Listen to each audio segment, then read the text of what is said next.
Hi everyone, thank you Linda, thanks for the word of ICAHD for organizing this event as well. Also, thank you Manal for your great presentation.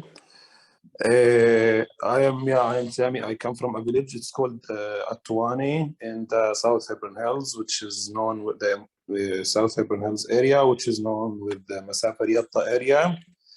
I want to like to talk a bit about it and what about the area is about. It's completely all the area of the South Hebron Hills considered as a area C.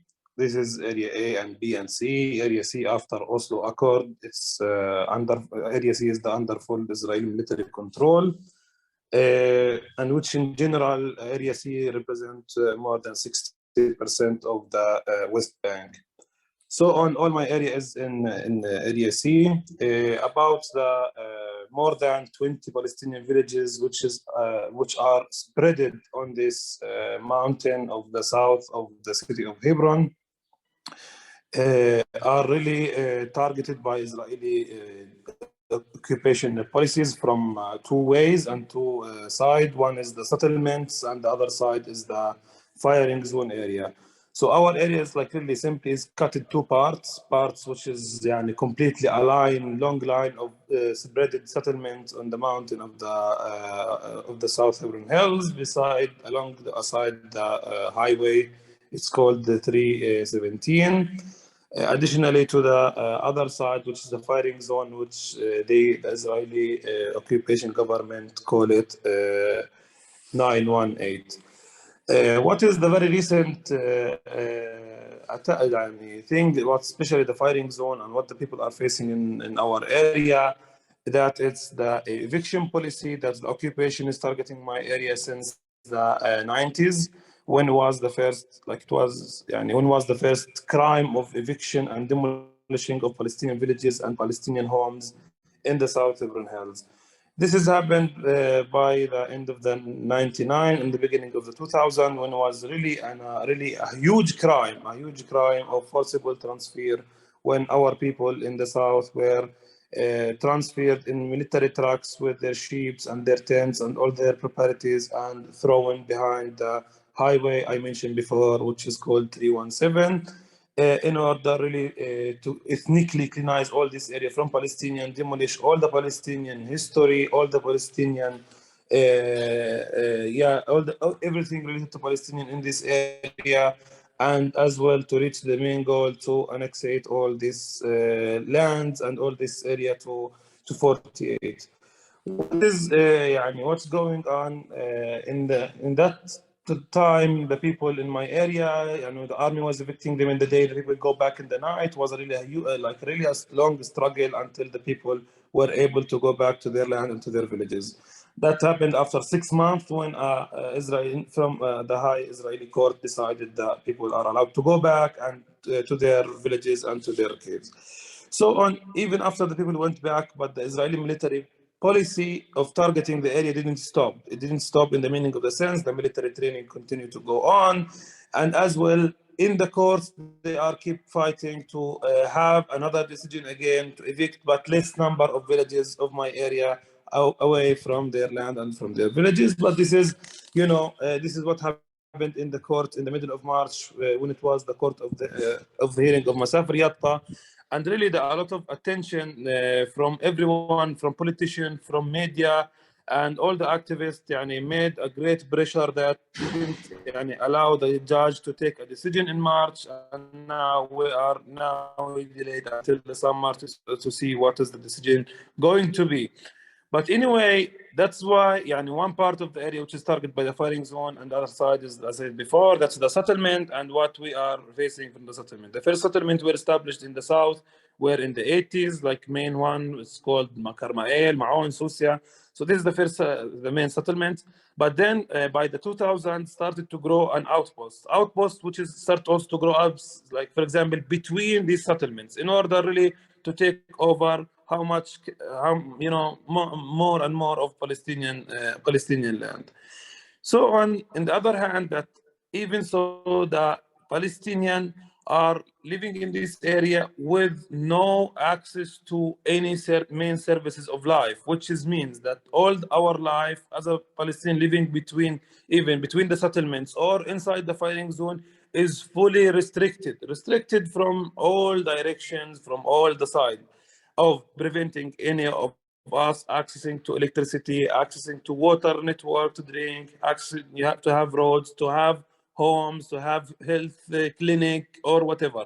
Everything that it's going on, it's how just the Palestinian life should be very hard and not able really to continue to live in this place and in this land and just to live on and go away from here and pushing everyone to area A of like the city of Yatta or Hebron and the near cities where you can find all the services of life.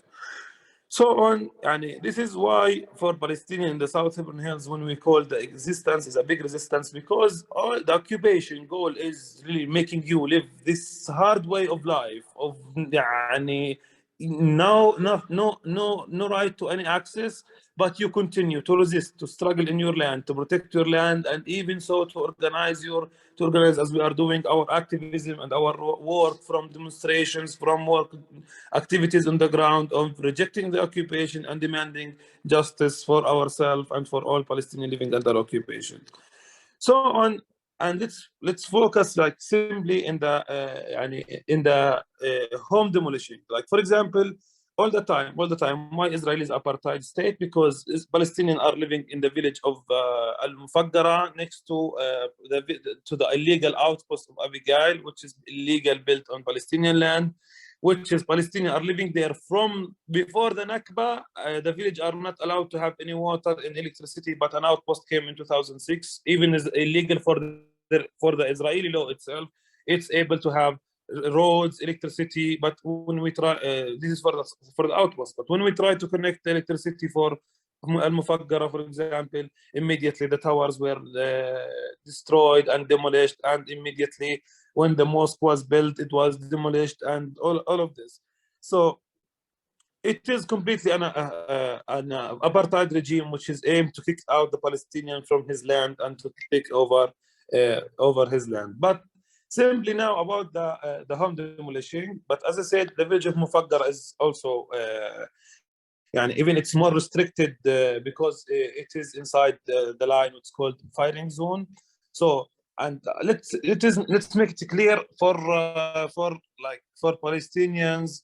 Like for example, in my village of Tuwani, after really a long struggle against the occupation, was very lucky and got a master plan, which means master plan in area C, which is allowed to protect somehow this small area that's approved. This small plan, which is approved by the Israeli civil administration, that will protect this building inside, for example, this plan from being demolished or anything.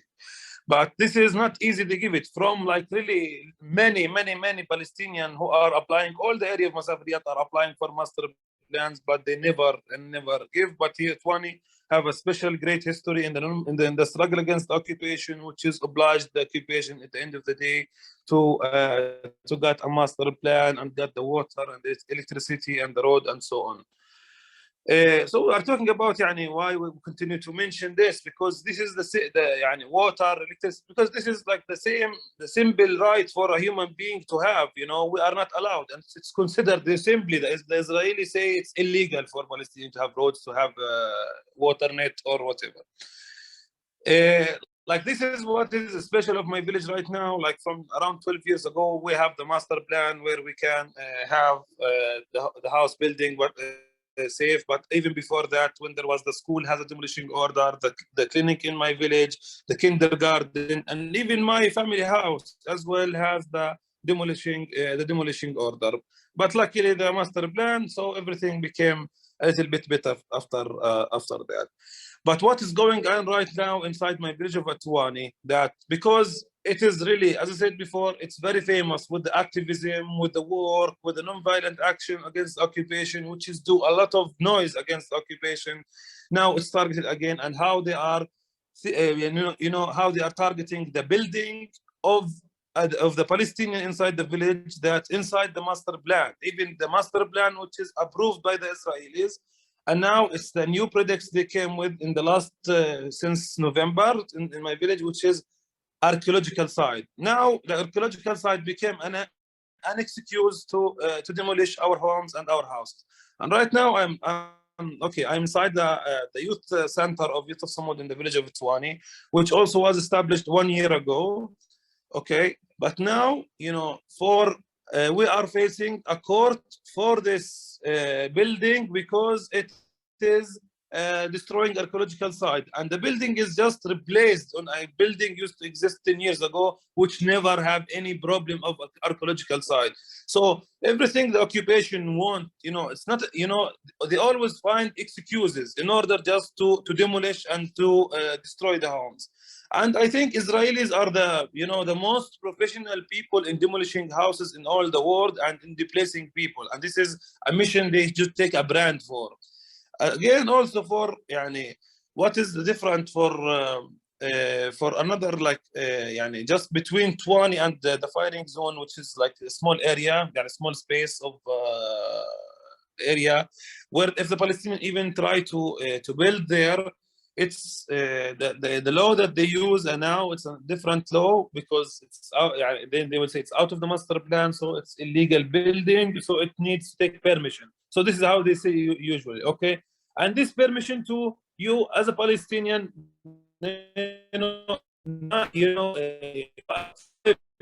from what Palestinian apply, sometimes got this permission and sometimes never got it. Yani it's just an excuse which has no meaning. Yani if you go to the civil administration to see the application of asking building permit, you will find hundreds and thousands, but always there is nothing accepted. Also, in 4 years there was 16 permit of building were accepted since 2016.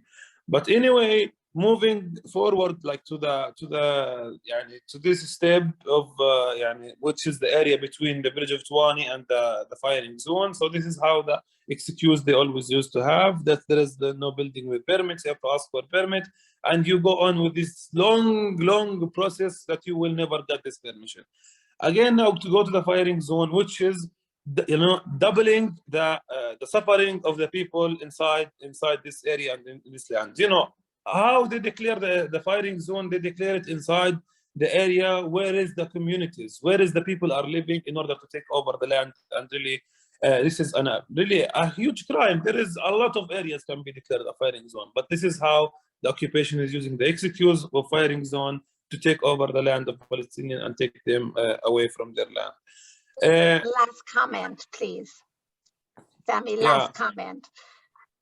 Yeah, so this is I will finish here with the firing zone, because what's also now recently the new law that show up, which is called the 96 hours demolition order. This is like sometimes in the other orders of demolition order, you used to have some few hope of legal step to try to protect the building. And this is, usually and mostly now they are using it inside the firing zone in the South Hebron Hills. That doesn't give a lot of illegal, even small action to try to prevent the demolition, and the demolition is immediately happen after the 96 hours ends, and so on. This is beside that, like almost daily and weekly visits of and raids by the civil administration to my area, which is declaring demolition orders or demolishing Palestinian houses and structures. But as I said before, this is our land, and we will never leave our land, and we will continue to be in this land, whatever the occupation is do, and invent every day of the new policies or new home demolishing laws or whatever. We are here and we will remain here, and who must leave is the occupation. And we appreciate all the international solidarity movement for to award Palestinians and to support Palestinians. And thank you.